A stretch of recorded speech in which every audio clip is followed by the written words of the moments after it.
Hi guys, welcome back to Miss Corner. If you are a returning subscriber, hello, and if you're new here, hi. I do hope that before you finish watching this video you consider subscribing, and not just subscribe, that you would also click the notification bell right beside the subscribe button so that you can be updated every time that I upload a new video. On this channel, I make videos on medicine, personal development and lifestyle, and they are all faith inspired, so which means that in some of these videos you would hear me speak from the perspective of my faith, which is that I am a Christian. Okay, so guys, as you can tell from the title of this video, I will be sharing with you guys in this video how I got into medical school, my journey into medical school. And as you can already tell from the thumbnail, I failed my A-levels exam. I did A-levels for 2 years. I had to write post-UTME exam for the same university that I eventually got into twice. So yeah, that is the summary of my story and everything that I went through before I studied medicine. But I will be breaking down the story to you guys as I go further in this video. Just before I go further, I would also like to mention that if you notice, I have changed the name of my channel, right? It used to be Opeyemi Oshoninga, but it's currently Opeyemi's Corner. And I just want to know, what do you guys think? Do you guys like it? Do you guys want me to change it back to Opeyemi Oshoninga, or do I leave it at Opeyemi's Corner? Because I like it and I just decided to change it to this. I would like to know your opinion down below in the comment section. Okay, thank you. So I'm just gonna start this story off by justing you guys about, first off, how I decided to do medicine, or why I decided to study medicine, before I now go into the details of all the things that my eyes saw before I finally entered into medical school. My dad is a medical doctor, so I grew up seeing my dad practice medicine. Besides where he worked for the government, he also had a private hospital where I could get to see things more up close and personal and just see medicine being practiced firsthand. And I think that that's when my interest kind of first peaked. And so growing up, my parents would ask me, oh, what do you want to study? I'll say, oh, medicine. And of course they welcomed me. Also, I grew up in the era where studying medicine was good, like it was what our parents wanted, because then it was medicine, law, accounting, engineering. Yeah, those were like the big four if I would say that. Those were like the big four courses then that our parents wanted us to study. So obviously they encouraged it. My dad being a doctor as well, they encouraged it, and it just, what do you want to study? Medicine. I think I did mention pilots once when I was in primary school, but yeah, it was majorly medicine, and it was well welcomed by my family and friends, so why not, if not? Okay, so automatically when I got into secondary school, I in SS1, which is the class where you decide if you want to go into art, social sciences, also known as commercial class or science class. And at that point, obviously my mind was made up, stuck on medicine. That was the only thing that I was saying. My decision was to go to science class, right? And somehow I just thought that because I always wanted to study medicine, they would just give me the course like this and say, dear, take it, study it, it is yours. LOL. Yeah guys, so I did medicine SS1 to SS, sorry, what am I saying? I did science class SS1 to SS3 and then eventually finished it. So by the time I finished secondary school, the decision right before I finished secondary school had been that I would go to A-levels for a year. So A-level is the advanced level that is usually done in England after secondary school. It's like the preliminary stage before university in the UK. And there are a lot of A-level schools around in Nigeria and stuff like that. And a lot of people just believe that it prepares a child for university, which I pretty agree with.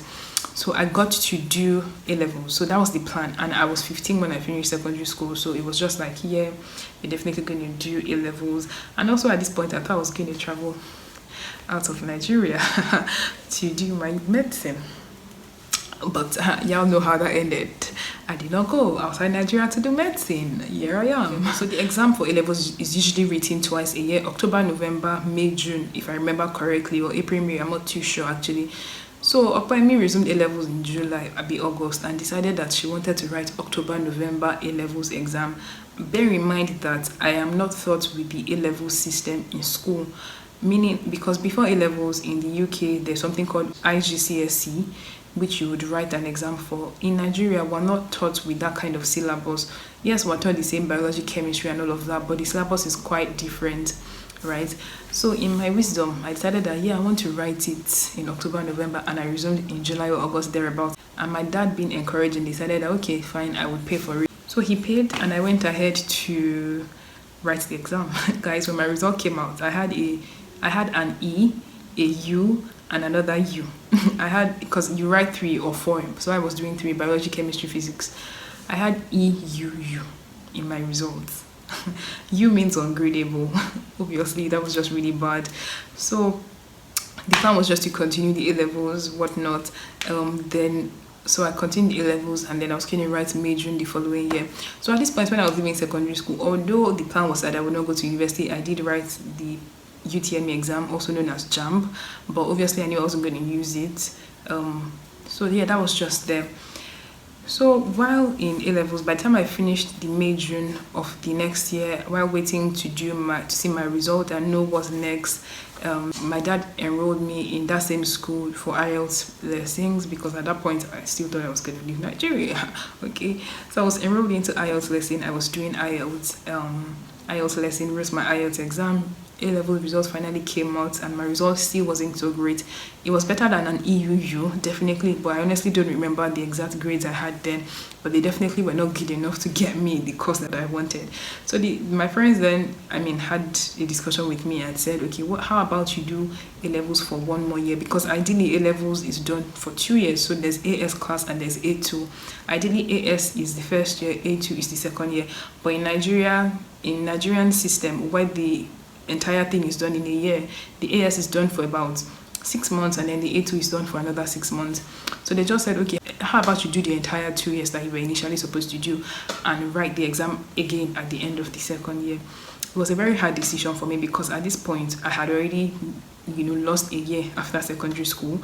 But yeah, I just thought, okay, no problem, I would go ahead and do that. And at this point I wrote my second JAMB, which was my first year after leaving secondary school, but I didn't progress with it because the plan was just, okay, just do your second year of A-levels. So I went ahead and continued doing A-levels for the second year.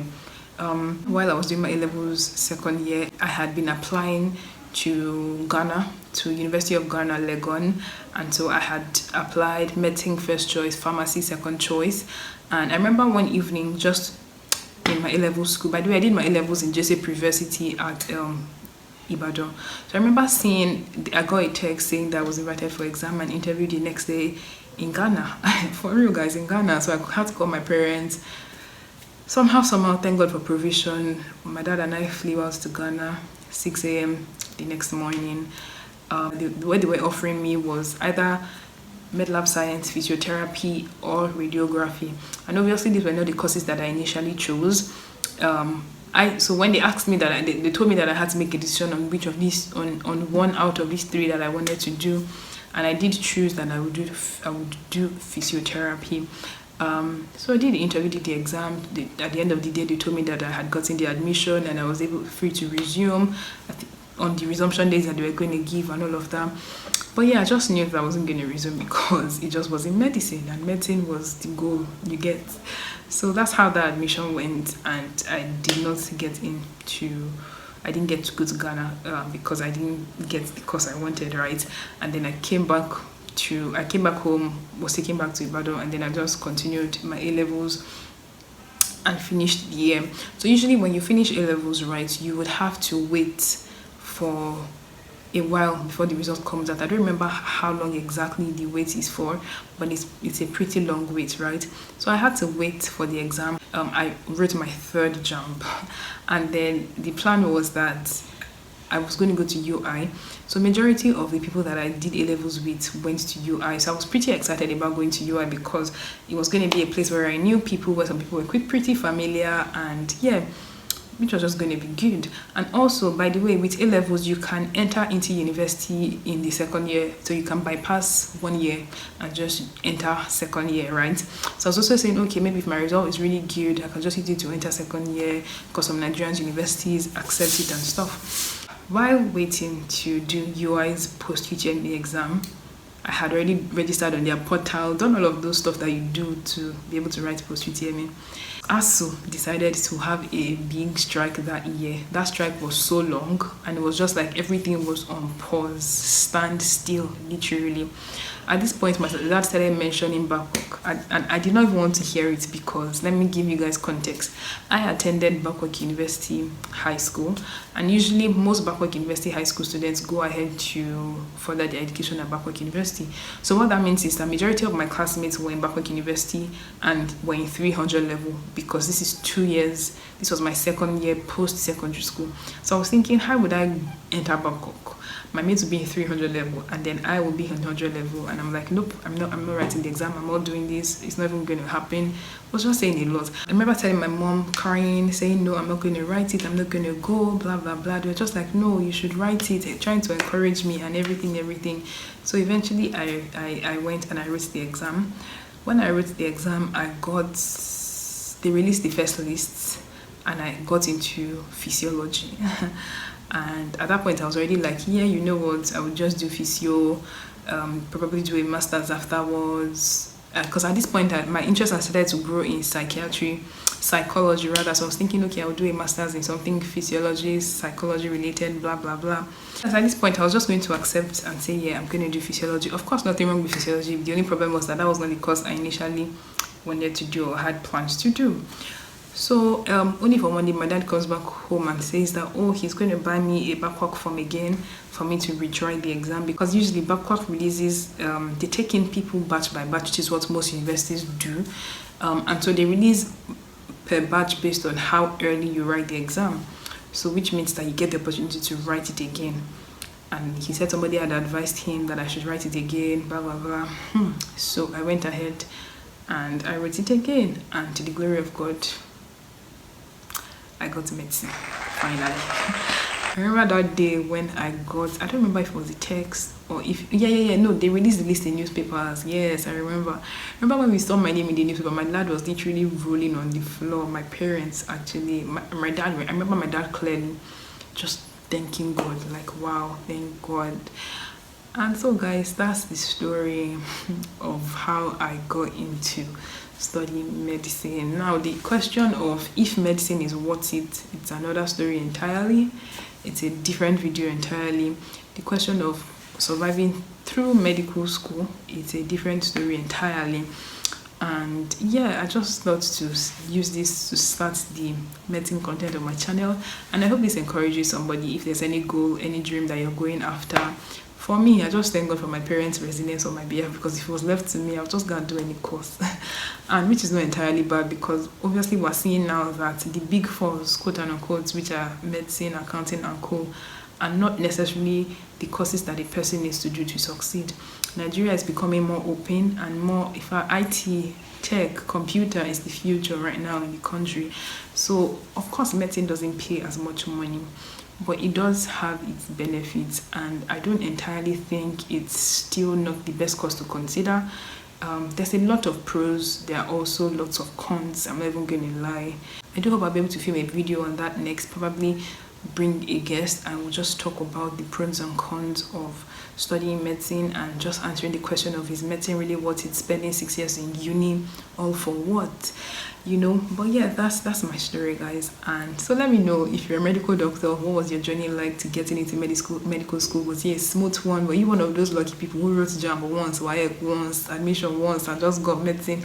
Or were you like me, who had to, you know, do a lot whatever the lot is or was to get into school? I'd definitely like to read from you. And if you're not a medical doctor, if you're not a medic, also let me know, what was your journey like getting into university? I know that university system in Nigeria honestly can be a bit of a headache. It just can be a bit of a headache, and it's not necessary that it's that deep. So yes guys, thank you for watching, thank you for listening to my story. I hope this entertains you and encourages you to keep going, and I hope this also gives you a bit of an insight into what my journey with medicine has been like. And so I'm in my 3rd year post medical school actually. Wow, I'm grown, I'm a grown babe. And so like I did say, I definitely would love to bring the conversation here on, is medicine really worth it? I already have a guest in my head that I would probably speak to see if she'll be interested in doing that video with me, and I'll be looking forward to filming that. So thank you guys so much for watching this video. I hope you enjoyed it like I already asked before, and I will see you in my next video. Also, before I go, if you are yet to subscribe to my channel, please subscribe down below, please like this video, please comment, please share, and yeah, I would see you guys next time.